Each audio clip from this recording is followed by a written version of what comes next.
Hello everyone, welcome to another exciting episode of Gwarzalez Magic. Today we're going to be looking at a deck that I've been playing a lot recently on my videos, the Legacy Tezzfinity deck. Seems appropriate following another article on this website published recently for Tezzeret and Modern. Check it out, very good. Love those artifact strategies. The Legacy deck is a little different, mostly because, and I'll just start basics, we get to play the artifact lands. We are an Esper deck, and we get to play Ancient Den, Seed of the Synod, and Vault of Whispers. And what this does for us is it almost always makes Mox Opal in our hand turn on turn 1, whereas in Modern you would need a very specific sequence of artifacts, Dark Citadel, Mox Opal, and 0-drop or 2 0-drops, Mox Opal, in order to get that same power. It's just a lot more reliable. Supplementing our mana base, we have 4 Ancient Tombs and a Caracas. And I like the Singleton Caracas just as a little bit of extra insurance against some legendary creatures. It hasn't come up as often as I think I would like it to come up, but I do like having the option, although the downside is, of course, we cut an artifact out of the deck. But Ancient Tomb allows us to do some very powerful things. You know, a turn 1 Arcbound Ravager is fairly common. You know, if you go Ancient Tomb, Arcbound, Land, Etch Champion, by turn 2, you're playing a turn 2 Etch Champion with protection from colors, and a lot of decks have a hard time dealing with that. Going to our 0-drops, we have a pretty normal package here. 3 Memnites, 4 Mox Opals, and 4 Ornithopters. And the Memnites and the Mox Opals are mostly just there to enable each other in order to get Metalcraft fairly easily. Memnite is not the best attacker. I like Ornithopter a lot more. It's a much better candidate for cranial plating, but sometimes a lone Memnite can mean the difference between victory and defeat, so do not ever count out Memnite. Playing 4 Springleaf Drums. This up with our mana fixing. We are a 3-color deck. We're kind of a 3-color deck. Really, we only have 1 white spell, 2 white spells, which is Stoneforge, and 1 black spell, which is Tezzeret. I'm really counting Vault Scourge as a black spell.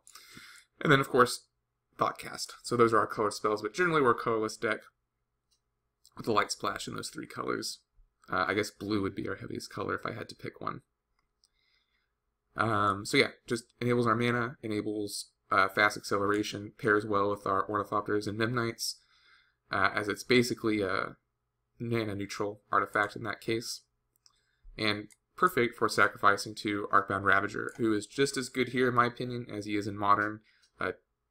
You know, sack him to Bolt, sack him to Swords, sack him to really anything, put the counter somewhere else. You know, works very similarly, where if they can't block everything, you are going to be able to sneak through some damage by sacrificing things to Arcbound and sacrificing Arcbound to itself. And that pairs exceptionally well with the artifact lands, because when you're done using the mana, you could just pitch it to Arcbound, or, you know, if they try and Wasteland it or Sinkhole it or any one of those options. Moving to our equipment, we have 4 Cranial Platings, which is just beastly with the artifact lands, as I've said. As if nothing else, if you play it with 2 artifact lands, it's just +3/+0, and +4/+0 really, because you're going to want a creature to stick it on. I like playing with a Miser's Jite. This card can just really end games, especially against the creature-based decks. I've seen Elves auto-scoop to it. It's great against decks like Maverick. It's just great against creature decks. And you know, we have such limited interactivity main board. This is really our only interactive removal spell main board. Sometimes it's enough to get there, sometimes it's not. But I do like having it. I think it's very strong. And to help tutor up that equipment, we have 2 Stoneforge Mystics. Nothing better than tutoring up with the equipment you need at the moment. 9 times out of 10, I go for the Jite over the Cranial, just because there's only 1 Jite and there's 4 Cranials. But I'll go for Cranial if the kill is in sight.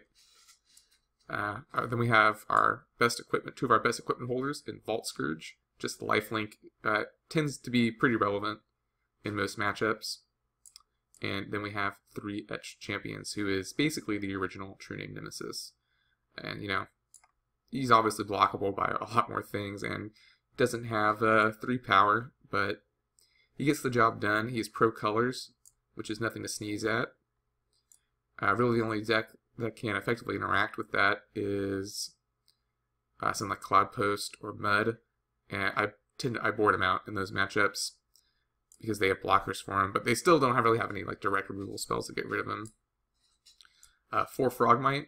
Most of the time, this is just a free 2/2 adds to our artifact count, so a worthy inclusion of the deck. Not playing Mirror Enforcer though. Mirror Enforcer costs 3 more, and it's just not as good. As our sort of top of our curve, we have the 4 mana Tezzeret Age of Bolas, and 4 mana is a pretty significant investment. But with between our Mox Opals and Springleaf Drums and Ancient Tombs, it's pretty easy to get there. I've gotten Tezzeret down as early as turn 2, because you play Ancient Tomb, Mox Opal. The next turn you play Artifact Land and 0-drop, and well, not even then, yeah. No, yeah, you need that 0-drop, and then you just slam Tezzeret, and most decks cannot really interact with Tezzeret, so he's very, very good. And then to complete our card draw package, we have Thoughtcast, which is blue for draw 2 cards. So not busted Treasure Cruise. So we get to play with some slightly less powerful, but nonetheless still extremely powerful versions of cards that have been banned from the format. Well, True Nemesis hasn't, but Treasure Cruise has. That's our main deck. Going to our sideboard here, we have 2 Grafdigger's Cages for anything that wants to cheat out creatures from the graveyard. 2 Dispatches, and I was originally running Swords in this slot, but Dispatch is just better. You don't give your opponent life, which admittedly could be a downside if you're the one in need of gaining life, like, block Swords one of your own creatures sort of deal. I have 2 Spell Pierces, which can come in pretty handy in the right deck. I generally board it against combo. 2 Thoughtseizes for combo and control. And Rikugusari for those pesky other artifact equipment decks. Mostly any other deck that wants to play Batterskull and Jite, so the various Blade type decks. Phyrexian Revoker can come in against a multitude of decks. I find myself generally bringing him in against cards like Deathrite Shaman or combo pieces like Candelabra, and Ethersworn Canonist, who is a beast against combo. So that is my deck in a nutshell. I hope you guys enjoy the matches. I hope you guys enjoy the article. The link should be posted somewhere in the... If you're on the article watching the YouTube video, congratulations, you already found it. If you're watching on my YouTube channel, I will be posting the link in the description. So thank you guys so much, and let's get to some games.